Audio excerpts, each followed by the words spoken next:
Good morning, everyone. Welcome to Dr. Professor Mom. Last week, I posted a video about how I learned that I had a hormonal imbalance and I had insulin resistance. And I got questions from people asking me, what were the actual tests that my doctor did to really get an idea of how my health and how my body was functioning postpartum. So, as I said in my video, it was really a combination of these tests that I'll explain later, but also the symptoms that I was experiencing. So the excruciating eye pain, the skin tags, the darkening of the skin, the decreased energy, especially after eating carbs, the moodiness, mood swing, kind of irritability, all of those things were taken into account as well. So the 5 different tests that I had to do when figuring out kind of what was happening. The first was a lipid panel, and that was just to see where my cholesterol levels were. Then she looked at my vitamin D levels, right, to make sure that I wasn't having a vitamin D deficiency.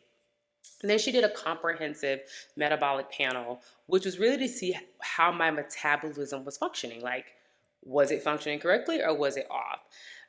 We did a comprehensive hormonal panel that was over several months. So that's not like a take one test and is done. So just know that may not be, that's going to be over time, right? To get a baseline of where your hormone levels were. The last test was an insulin test. So I remember I couldn't eat for 24 hours. They checked my blood, they froze it, and to see where my insulin levels were kind of at the base. So those are really the 5 tests that my doctor performed to get a sense of how my hormones were, how my body was functioning.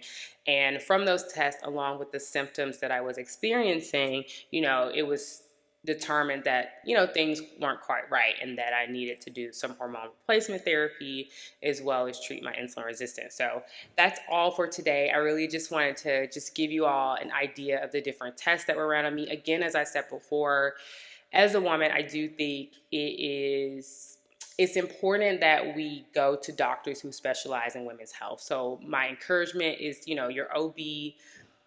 My OB wasn't helpful, but having a doctor that actually specialized in women's health and weight management, and again, how that was different for different types of people was very, very beneficial for me. And I encourage you, if you stay, as I said in my video, if you stay near a university hospital, to really see if there's a women's health department and that you can go to. But again, those were the 5 tests that my doctor performed on me to really get a sense of where my baseline was and where things were out of whack. So again, thank you for listening to Dr. Professor Mom. I hope this is helpful.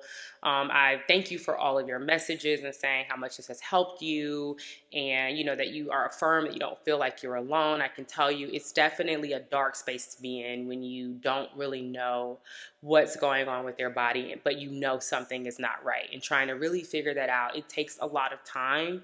It takes a lot of energy, which is you're already exhausted from motherhood, from work, and from life. So I get it. Trust me, I see you. I understand. I dealt with it for years. And I'm happy to be on the other side. But please feel free to reach out to me on any platform if you have any additional questions. But I did want to just tell you the different tests along with my symptoms that my doctor was really paying attention to. And again, thank you and have a great day. Bye.